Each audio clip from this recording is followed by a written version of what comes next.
खजाना भरा पड़ा है, तुम्हारी तिजोरी बंद है, चाबी है गुरु के पास, चाबी वो तुम्हारे को देता है, तो तुम अपना खजाना खोलो, अपने अंदर वाली तिजोरी खोलो, अंदर खोलेगा तो अंदर ही खजाना, मत विच रखने कुछ भटकना भी बंद हो गया, क्योंकि उसको कामना ही नहीं रही। कामना ही नहीं है तो किसका दर्शन करने जाए, क्या मांगे, क्या मांगो, कुछ उत्तर नहीं। भगवान से क्या मांगना चाहिए, कोई चीज ही नहीं है जो मांगे। तो बोलेगा शांति, शांति भी कोई पैर थोड़ी है, शांति भी भगवान के पास थोड़ी रखी है, शांति भी तुम्हारे ही भीतर है, तुम्हारी शांति तुमको ही निकाल के देता है। तुम्हारे अंदर खजाना भरा पड़ा है, तुम्हारी तिजोरी बंद है, चाबी है गुरु के पास, चाबी वो तुम्हारे को देता है, तो तुम अपना खजाना खोलो, अपने अंदर वाली तिजोरी खोलो, अंदर खोलेगा तो अंदर ही खजाना। मत विच रखन जवायर माणक जे एक गुड़ की सिख सुने, मतलब मत विच, तुम्हारे मत में जवायर माणक हीरा मोती सब पड़ा है अंदर, लेकिन एक गुरु की सिख सुने तो सही।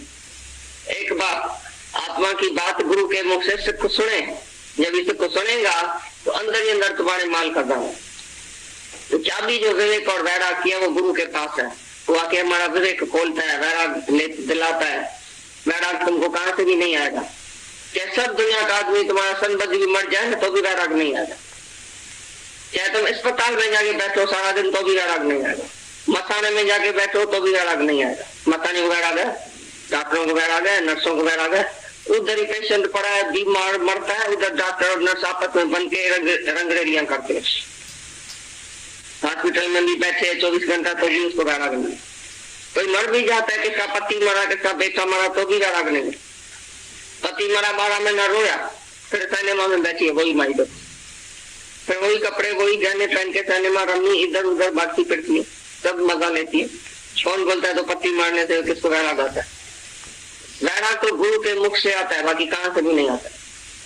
गुरु के मुख से जब तुम ज्ञान सुनेगा तो वही जगत को मिथ्या करके तुमको दिखाएगा प्रैक्टिकल में। तो कैसे जगत मिथ्या बताएगा नहीं खाली, लेकिन दिखाएगा परमात्मा कैसे सत्य है और जगत कैसे मिथ्या है, वो सब बातें तुमको सुना के हम गुरु के मुख से वैराग ले सकते।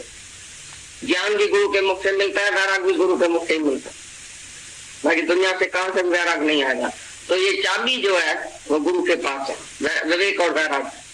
सत्य असत को पहचानने के लिए जो विवेक अंदर बैठा है ना, वो विवेक हमारा बंद हो जाता है, गुरु आके हमारा विवेक खोलता है। अरे सत्य क्या है, असत क्या है, तुम बॉडी नहीं है, तुम ये असत चीज नहीं है, तुम तो सत्य आत्मा है। तो जब गुरु सच्चा मिलता है तो काम क्रोध लोभ से ऊपर उठा देता है, इच्छा वासना कोई खलास कर देता है अंदर से, जगत कोई मिथ्या करके दिखाता है तो अच्छा कैसे होगा। तो तीनों ही नर्क के द्वार से तुम जब ऊपर उठेगा तो परमात्मा को पाएगा, नहीं तो भगवान नहीं मिलेगा। ये तीन चीज है, तीन विकार है, वो आत्मा को ही नाश करके बैठा है, माना आत्मा को ही भुला के बैठा है। जैसे आत्मघाती महापापी, आत्मा का घात करके मंच महापापी बनता है, क्योंकि ये तीन चीज उसमें है। और जो कुछ भटकना भी बंद हो गया, क्योंकि उसको कामना ही नहीं रही। कामना ही नहीं है तो किसका दर्शन करने जाए, क्या मांगे, क्या मांगो, कुछ उत्तर नहीं। भगवान से क्या मांगना चाहिए, कोई चीज ही नहीं है जो मांगे। तो बोलेगा शांति, शांति भी कोई पैर थोड़ी है, शांति भी भगवान के पास थोड़ी रखी है, शांति भी तुम्हारे ही भीतर है, तुम्हारी शांति तुमको ही निकाल के देता है। तुम्हारे अंदर खजाना भरा पड़ा है, तुम्हारी तिजोरी बंद है, चाबी है गुरु के पास, चाबी वो तुम्हारे को देता है, तो तुम अपना खजाना खोलो, अपने अंदर वाली तिजोरी खोलो, अंदर खोलेगा तो अंदर ही खजाना। मत विच रखन जवायर माणक जे एक गुड़ की सिख सुने, मतलब मत विच, तुम्हारे मत में जवायर माणक हीरा मोती सब पड़ा है अंदर, लेकिन एक गुरु की सिख सुने तो सही। एक बात, आत्मा की बात गुरु के मुख से सिख सुने, जब इसे को सुनेगा तो अंदर ही अंदर तुम्हारे माल खजाना। तो चाबी जो विवेक और वैराग किया वो गुरु के पास है, वो आके हमारा विवेक खोलता है, वैराग दिलाता है। वैराग तुमको कहां से भी नहीं आएगा, चाहे सब दुनिया का आदमी तुम्हारा संबंध भी मर जाए तो भी वैराग नहीं आएगा, चाहे तुम अस्पताल में जाके बैठो सारा दिन तो भी वैराग नहीं आएगा, मसाने में जाके बैठो तो भी वैराग नहीं आएगा। मसाने को वैराग है, डॉक्टरों को वैराग है, नर्सों को वैराग है। उधर ही पेशेंट पड़ा है, बीमार मरता है, उधर डॉक्टर और नर्स आपस में बन के रंगरेलियां करते हैं। हॉस्पिटल में भी बैठे 24 घंटा तो भी उसको वैराग नहीं। कोई मर भी जाता है, किसका पति मरा, किसका बेटा मरा, तो भी वैराग नहीं। पति मरा 12 महीना रोया, फिर सिनेमा में बैठी है वही माई तो, फिर वही कपड़े वही गहने पहन के सिनेमा रमी इधर उधर भागती फिरती है, सब मजा लेती है। कौन बोलता है तो पति मरने से किसको वैराग आता है? वैराग तो गुरु के मुख से आता है, बाकी कहां से भी नहीं आता है। गुरु के मुख से जब तुम ज्ञान सुनेगा तो वही जगत को मिथ्या करके तुमको दिखाएगा प्रैक्टिकल में। तो कैसे जगत मिथ्या बताएगा नहीं खाली, लेकिन दिखाएगा परमात्मा कैसे सत्य है और जगत कैसे मिथ्या है, वो सब बातें तुमको सुना के हम गुरु के मुख से वैराग ले सकते हैं। ज्ञान भी गुरु के मुख से मिलता है, वैराग भी गुरु के मुख से मिलता है, बाकी दुनिया से कहां से वैराग नहीं आएगा। तो ये चाबी जो है वो गुरु के पास है, विवेक और वैराग। सत्य असत को पहचानने के लिए जो विवेक अंदर बैठा है ना, वो विवेक हमारा बंद हो जाता है, गुरु आके हमारा विवेक खोलता है। अरे सत्य क्या है, असत क्या है, तुम बॉडी नहीं है, तुम ये असत चीज नहीं है, तुम तो सत्य आत्मा है। तो जब गुरु सच्चा मिलता है तो काम क्रोध लोभ से ऊपर उठा देता है, इच्छा वासना कोई खलास कर देता है अंदर से, जगत को मिथ्या करके दिखाता है तो अच्छा कैसे होगा। तो तीनों ही नर्क के द्वार से तुम जब ऊपर उठेगा तो परमात्मा को पाएगा, नहीं तो भगवान नहीं मिलेगा। ये तीन चीज जो है, तीन विकार है, वो आत्मा को ही नाश करके बैठा है, माना आत्मा को ही भुला के बैठा है। जैसे आत्मघाती महापापी, आत्मा का घात करके मनुष्य महापापी बनता है, क्योंकि ये तीन चीज उसमें है। और जो पुरुष शास्त्र की विधि को त्याग कर अपनी इच्छा से बचता है, वह न तो सिद्धि को प्राप्त होता है और न परम गति को, तथा न सुख को ही प्राप्त होता है। जो शास्त्र विधि माना शास्त्र में जो भी सच और झूठ लिखा पड़ा है, भाई सच क्या है झूठ क्या है, ऐसा करके वो नहीं जानता है, अपनी इच्छाओं से ही चलता है। मेरी इच्छा है मैं दुनिया में ऐसा करूं, दान करूं, पुण्य करूं, ये करूं, वो करूं, अपनी इच्छा से ही चलता है। जैसे जैसे जिसकी श्रद्धा है, जैसे जैसे जिसको इच्छा होती है वो ऐसा ही चलता है। लेकिन शास्त्रों में क्या लिखा पड़ा है, कैसे चलो, क्या करो, कैसे भगवान को पाओ, तो शास्त्र विधि के सिवाय ऐसे ही अपनी इच्छा से ही चलता है, अपनी मतांतर से चलता है। बस मैं ऐसा यज्ञ करता हूँ, मैं ऐसा आह्वान करता हूँ, मैं ऐसा दान करता हूँ, अपनी मर्जी से चलता है। भाई शास्त्र में कौन सा सत्वगुणी दान लिखा पड़ा है, शास्त्रों में कौन सी भक्ति लिखी पड़ी है, शास्त्रों में कौन सा ज्ञान है, वो नहीं देखता है, वो नहीं सुनता है किसी गुरु के मुख से, अपनी इच्छा से चलता है। तो वो कभी भी भगवान को नहीं पा सकता है, शांति को नहीं पा सकता, अपनी इच्छा से चलने वाला। इससे तेरे लिए इस कर्तव्य और अकर्तव्य की व्यवस्था में शास्त्र ही प्रमाण है। ऐसा जानकर तू शास्त्र विधि से नियत किए हुए कर्म को ही करने के लिए योग्य है। क्या करना चाहिए क्या नहीं करना चाहिए वो शास्त्रों में लिखा पड़ा है। निषेध कर्म क्या है, बद्ध कर्म क्या है, सत्कर्म क्या है, निष्काम क्या है, वो सब लिखा पड़ा है शास्त्रों में। तो तुम जब भी शास्त्र गुरु के मुख से सुनते हैं तो वही तुमको बताता है, तो निष्काम क्या है, सकाम क्या है, बद्ध कर्म क्या है, सत्कर्म क्या है, संचित कर्म क्या है, प्रारब्ध कर्म क्या है, क्रियमान कर्म क्या है, कर्म क्या है, अकर्म क्या है, विकर्म क्या है, ये सब गुरु के मुख से जैसे सुनेगा, तो शास्त्र सब गुरु के मुख में पड़ा है। उसके मुख से सुन के और तुमको पता चलेगा तो मेरा कर्म कैसे किस्म का होगा, मैं निष्कामी हूँ कि मैं सकामी हूँ, मेरे से बद्ध कर्म होता है कि सत्य कर्म होता है, कौन सा कर्म होता है, कर्म करते हुए मैं कर्मी हूँ या मेरा कर्म खाते में आता है कि नहीं आता है, इच्छा और अहंकार से हमने किया कि निरिच्छा होके और कर्म किया। कर्म कैसे होता है, ज्ञानी से कैसे होता है, ज्ञानी से कैसे होता है, और तुमको जान होनी चाहिए अंदर। तो मेरे से कौन सा कर्म और कैसे होगा, ये मोह की वजह से हुआ, ये जड़ की वजह से हुआ कि इच्छा की वजह से हुआ, काहे के लिए मैंने ऐसा किया, कि बंधन में हूँ इसके लिए मैंने ऐसा किया। जो भी तुम्हारे से कर्म होता है तुम अपने से पूछना कि तुम निष्काम है, दूसरे के भलाई के लिए है, दूसरे के हित के लिए है, कि अपने स्वार्थ में चलता है, या तुमको कुछ चाहिए इसके लिए कर्म करता है कि दूसरे की भलाई के लिए कर्म होता है, ये भी जांचना। तो मैं और मेरे के लिए जिया है, मेरा बेटा कैसे खुश रहे, मेरी बेटी कैसे खुश रहे, मैं न मरूंगा तो मैं अपनी सारी मिल्कियत अपने बच्चे को देके जाऊंगा, तो तुम सकामी हुआ ना, तुम्हारी मिल्कियत बच्चे की भी ना, बेटे बेटी की भी ना, तुम्हारी मिल्कियत सबके के लिए तो नहीं है ना, तुम फैमिली के लिए तो खर्च नहीं करता है ना, तुम अपनी फैमिली के लिए खर्च करेगा ना, तो तुम सकामी हुआ, कंजूस हुआ, जीता भी अपने के लिए मरता भी अपने के लिए। मैं और मेरे से कर्म बना के फिर पचारी को मरेगा तो भी मैं और मेरे को ही देके जाएगा, फिर उनसे कर्म बना के जाएगा, ये बेटे को देता हूँ, ये बेटी को देता हूँ, फिर कर्म बनाया, फिर दूसरे जन्म में वही बेटा बेटी आएगा हिसाब लेने के लिए, फिर वो मोह तो बना ही रहेगा। तो ये संबंध तुम्हारा कटना चाहिए, मैं और मेरे का। मेरा कोई नहीं है। सारे जगत में तुम देखो तो मेरे ये सब है कि मेरा एक दो है। तुम एक दो के लिए जीता है, एक दो के लिए ही मरता है, ये मोह है। तो तुमको कर्म जब भी तुम करता है तुमको अच्छी तरह से मालूम पड़ना चाहिए कि मोह की वजह से करता हूँ, इच्छा की वजह से करता हूँ, स्वार्थ की वजह से करता हूँ, कि निष्कामी हूँ, क्या हूँ। बोले शास्त्री उसके लिए करते हुए क्या है, अकरते हुए क्या है, उसमें सब लिखा पड़ा है।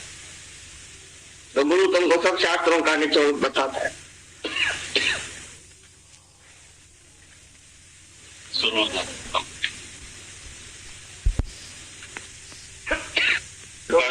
पूरा हुआ, निर्विघ्न पूरा हुआ। अभी स्माइल करो तो हम पोता निकलो, जैसा तो बुरा बोलता है भगवान भी तुमको बोलता है स्माइल करो, लेकिन तुम स्माइल करता ही नहीं है, फोटो खराब निकलता है। जैसा फोटो तैसी जून, जैसा तुम्हारा फोटो निकलेगा तैसी जून मिलेगी दूसरे जन्म में।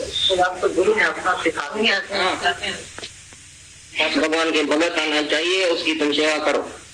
बेटे बेटी की तो बहुत किया। अभी जो सत्संगी है, जो भगत है भगवान के, जो साधु पुरुष है, उसको घर में बुलाओ, खिलाओ पिलाओ, सत्संग कराओ। घर में एक एक ईंट, एक एक दीवार से ओम का आवाज निकलना चाहिए, हर एक।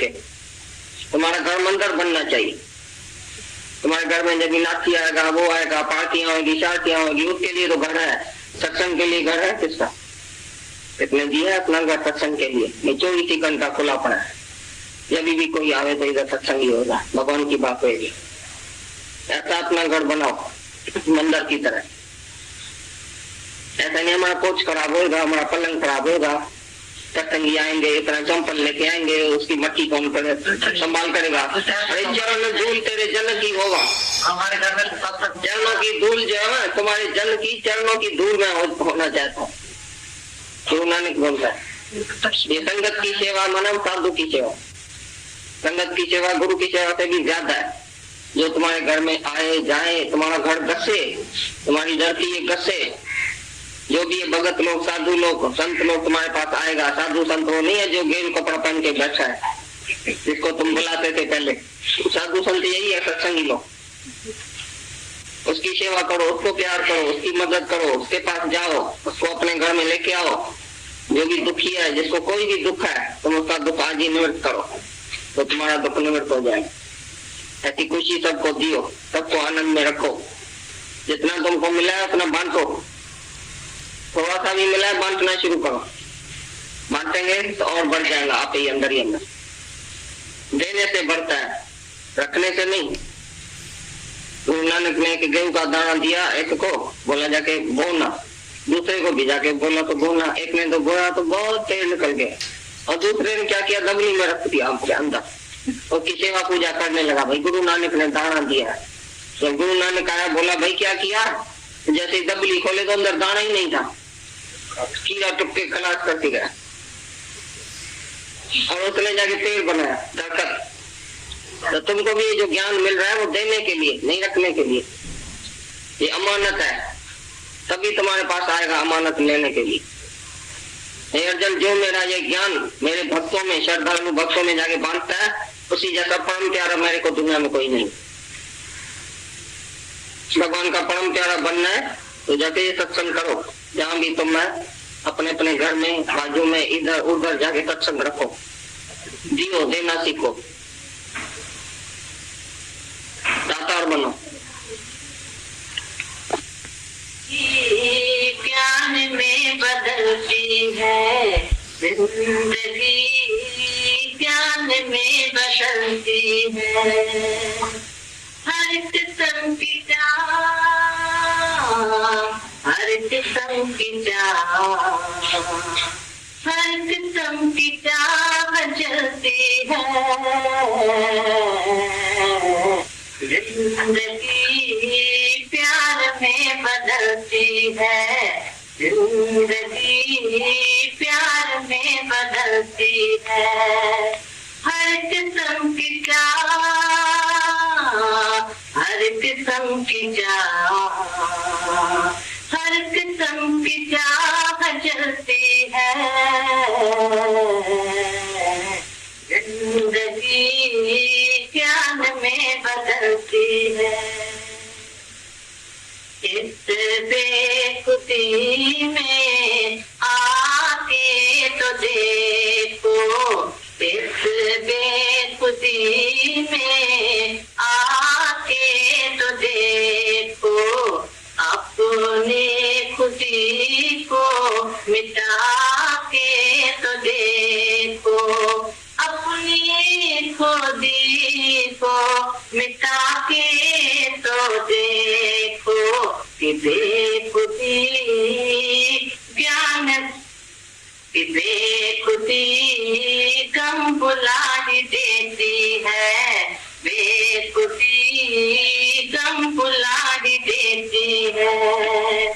जन्मों की प्यास, जन्मों की प्यास, जन्मों की प्यास बुझती है,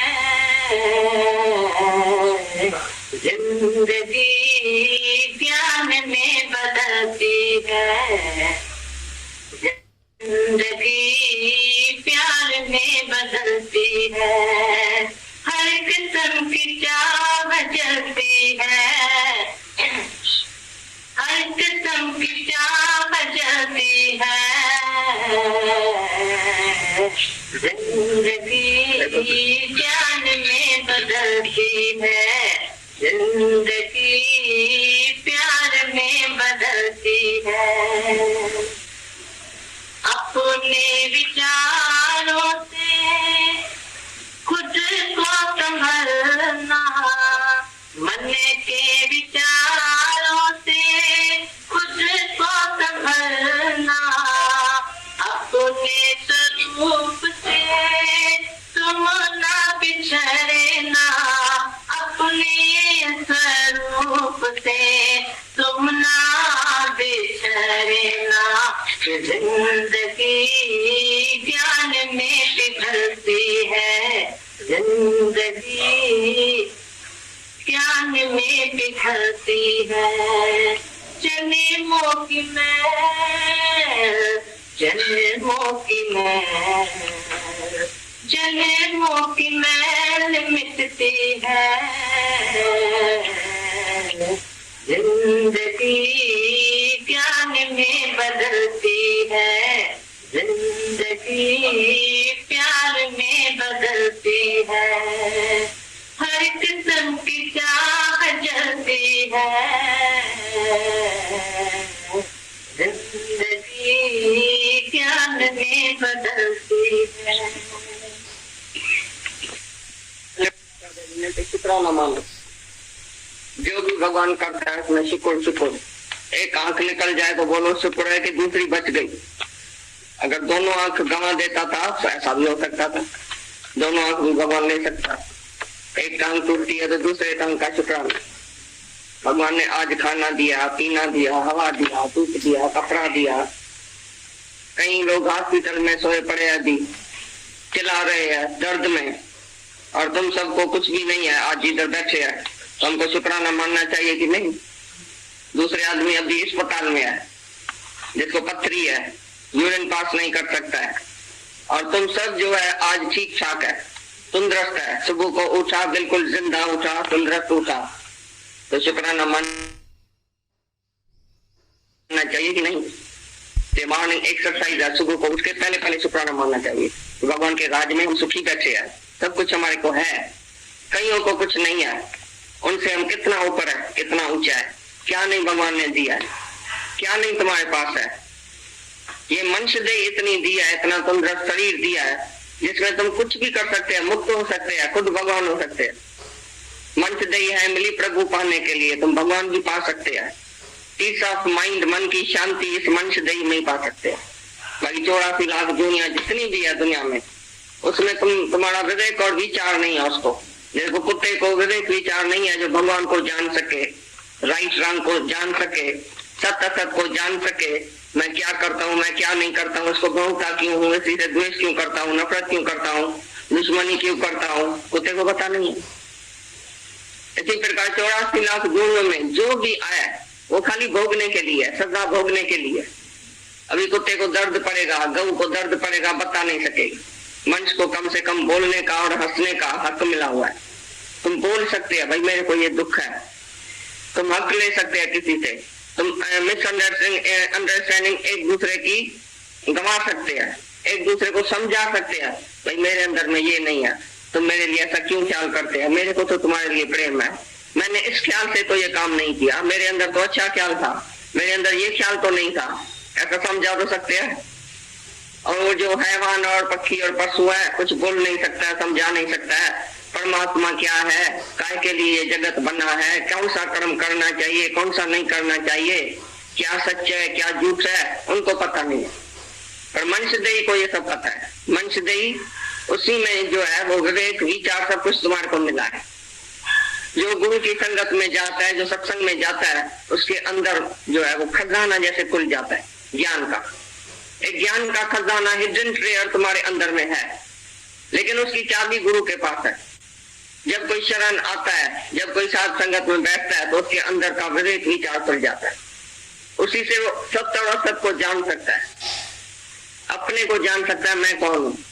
What are you? Who am I? What am I? मैं कौन हूँ, मैं क्या हूँ? तुम बोलेगा ये तो उनको पता है ना, मैं कौन। गीता भगवान और मीठा इसलिए लगता है कि हमारे वतन की बात चलती है, होती है वो बातें। गीता भगवान ये जो सत्संग कर रहे हैं, ये गीता शास्त्र, ये उस गीता शास्त्र की चाबी भी गुरु के पास है। उसको जैसे बार बार गीता भगवान बोल रहे थे कि तुम शास्त्र विधि अनुसार चलो, तो उनके ये वचन सुनकर इतना अच्छा लग रहा था कि कितना इम्पोर्टेंट है लाइफ में मन और इंद्रियों पे नियंत्रण, कितना इम्पोर्टेंट है। गीता भगवान बोलते हैं 1 करोड़ रुपए की तुम गाड़ी ले लो, और अगर उसमें ब्रेक नहीं है तुम लोगे?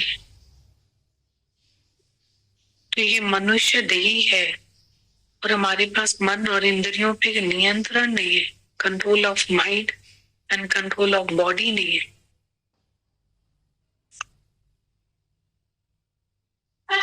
तो हम कितने एक्सीडेंट कर लेते हैं सारे दिन में,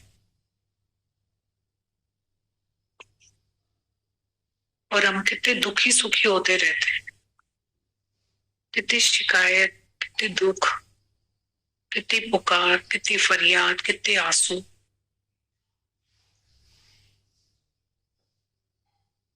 क्योंकि हमारे अंदर कंट्रोलिंग पावर ही नहीं है, और गुरु का मतलब ही होता है कंट्रोलिंग पावर।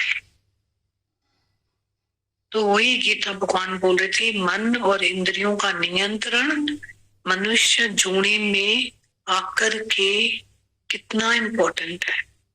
गीता तो रखी हुई है घर में, पर वो पढ़ना कहाँ आती है? सुनकर अंधे ने राह पाई। हम तो अंधे हैं, हमारा विवेक बंद है, तो हम पढ़ कैसे पाएंगे? तो सुनो, गुरुमुख नाम जपा एक बार, जपना नहीं, जपो, कैच करो गुरु के मुख से नाम को।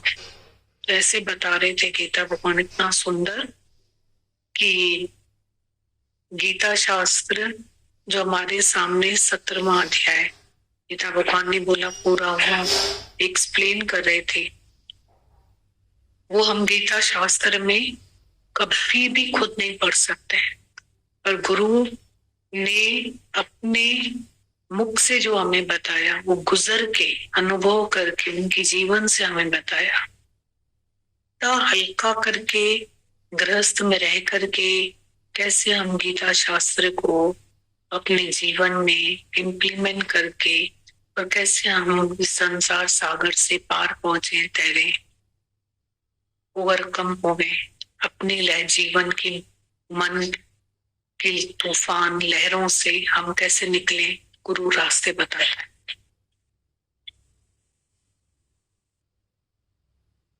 हम बोला कि दादा भगवान के साथ एक जनरल थे जिनको कितने सोल्जर्स ने सल्यूट किया जब वो निकले अपने वहां से, तो दादा साथ में थे। तो दादा भगवान ने हंस के बोला, तुम बड़े थोड़ी हो गए अगर इतनों ने तुम्हें सल्यूट किया। इतनों को जब तुम सल्यूट कर सको तो तुम बड़े हुए। हम जगजीत बन जाते हैं पर हम अपने मन से हार जाते हैं। और मन ऐसा है, हमारी आसक्तियां, वासनाएं हमसे चिपकी हुई है नारियल के छिलके की तरह। अभी तो सब ठीक चलता है, थोड़ा सा भी कुछ इधर उधर होता है ना, तो मन देखो कैसे दौड़ने लग जाता है। ख्यालन जी आराम सारी, ख्यालन के परे कर, मिठा बियो न कोई तू कम कर। फिर इतनी आंधी तूफान की तरह मन चलता है। मन हवा से तेज है, हाथी से बलवान। इसलिए रोज का सत्संग कितना इम्पोर्टेंट है। आज भी गीता भगवान इतनी अच्छी बात बोल रहे थे कि माता भगवान ने बोला कि तुम्हें जो चाहिए ना वो हम तुम्हें देंगे, जो तुम मांग रहे हो ना वो हम तुम्हें नहीं देंगे, क्योंकि वो तुम्हारे पास पहले से ही है। तुम गलत मांग रहे हो, इसकी तुम्हें जरूरत नहीं है। गीता भगवान ने स्टार्टिंग किया वाणी का तो बोले थे तुम क्या मांगोगे भगवान से, क्या मांगोगे भगवान से। अब तुम भगवान से कुछ मांगोगे ही नहीं, क्योंकि बोलेगे अच्छा तुम भगवान से शांति मांगोगे, तो वो शांति भी तो तुम्हारे अंदर है ना, बाहर थोड़ी है, जुदा थोड़ी है। वो चाबी गुरु से आके लो, विवेक की। सच बात है, शास्त्र यूं है, ज्ञान यूं है, अंदर नहीं जाता है। जब तक हमारा विवेक बंद है तो ना हमारा ऊंचा भाग्य है कि गुरु ने हमारा विवेक, विचार एंड वैराग्य इज वांटेड। ये गुरु ही कर सकता है, नहीं तो अपना मांगना तो अपना, दूसरों के सबके में आंख होती है। ये गुरु बोला ना, किसी से भी तुम्हें वैराग्य नहीं आएगा। तुम्हारे घर में से कोई चला जाएगा, तुम हॉस्पिटल में होंगे, मतलब देखेंगे डॉक्टर्स को, किसी को भी वैराग्य नहीं आता है, किसी को भी वैराग्य नहीं आता। हम किसी भी बात के लिए कोई भी कर्म कर डालते, किसी भी चीज के लिए कोई भी कर्म कर देते हैं।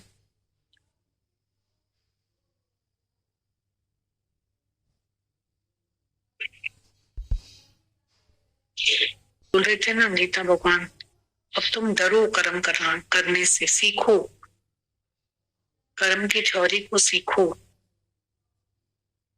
और डरो, एक भी कर्म नहीं बनाना। नहीं तो वैराग्य के बगैर इच्छाएं क्या मांगो कुछ स्थिर नहीं। ज्ञान के बगैर इच्छा खत्म कभी होगी ही नहीं। थिड़ मन ब्रह्म, थिड़ मन संसार, थिड़ मन होता ही नहीं। गुरु के मुख से जब हम ज्ञान सुनते हैं तो हमें वैराग्य आता है, विचार उत्पन्न होता है। रोज चाहिए हमको वैराग्य की भी ऐसे लाइन होती है, हवा में लगी, उसको पानी की, उसको डार्क लाइन, बालों की, पत्थर की लकीर। वैराग्य इज वांटेड। प्रारब्ध फिक्स है। घोड़ा चोरी किया, घोड़ा कोई लेके चला गया, प्रारब्ध तो फिक्स ही था ही नहीं, कर्म तो बन गया ना। उसने एक का चोरी किया, उसका कोई और ले गया, तो प्रारब्ध में था ही नहीं घोड़ा, तो हम मिला ही नहीं। ज्ञान एक मैथमेटिक्स है।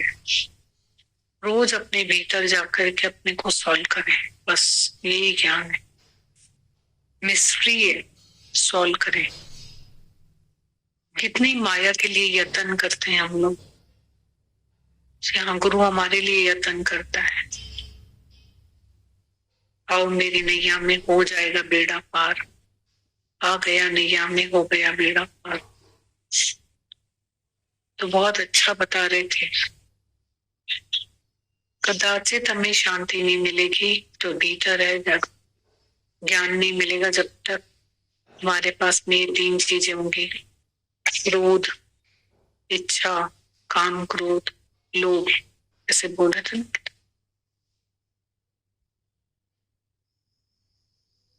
बहुत अच्छी अच्छी बातें कर रहे थे हमारे साथ। ये भी वचन उनके इतने ऊंचे हैं कि तुम्हें अगर इतना मिला है ना उतना बांटो। बांटने का क्या मतलब होता है? 4 आना में से 8 आना कमाओ, जैसे बोलते हैं ना, ज्ञान बांटने का नहीं होता है, प्यार बांटने का होता है। तो जब ज्ञान को इम्प्लीमेंट करते हैं ना हम लोग, तो उसमें से, ज्ञान में से प्रेम जन्म लेता है। प्रेम बांटो। प्रेम मतलब मेरी जीवन। अगर किसी का मूड ऑफ है, आप स्माइल करो, ये प्रेम है। आपने प्रेम बांटा, ज्ञान बांटना मतलब प्रेम बांटो, जितना मिला है उतना बांटो। ऐसा नहीं कि मेरे को इतना मिलेगा तो मैं इतना बांटूंगा, जितना मिला है उतना बांटो। ये और आगे बढ़ो हर दिन, ये अपने में इश्क पैदा करो, शौक पैदा करो। आगे बढ़ा कदम, चलना तेरा काम, रुकना तेरी शान है। सत्संग करो, सेवा करो, इज्जत, प्रेम, सेवा, सत्संग। वो कब होगा? जब सबसे पहले मेरा सत्संग का नियम टाइम, प्रेम, लगन अगर होगा। सच में हम छोटे छोटे शहरों में रहते ना, इतना मतलब शुक्राना है कि हम 2-2 टाइम सत्संग ले पाते हैं। नहीं तो हफ्ते में सत्संग भी मिल जाए ना 2-3 बार, दूर दूर बड़े बड़े शहरों में बहुत डिस्टेंसेस, रोज का सत्संग भी नहीं मिल पाता एक बार, बहुत दूर है। हाँ तो हम 2-2 बार, टाइम ही नहीं लगता है आने जाने का, कुछ भी समय नहीं लगता। और इतना हमारे माता भगवान ने नियम टाइम के पक्के,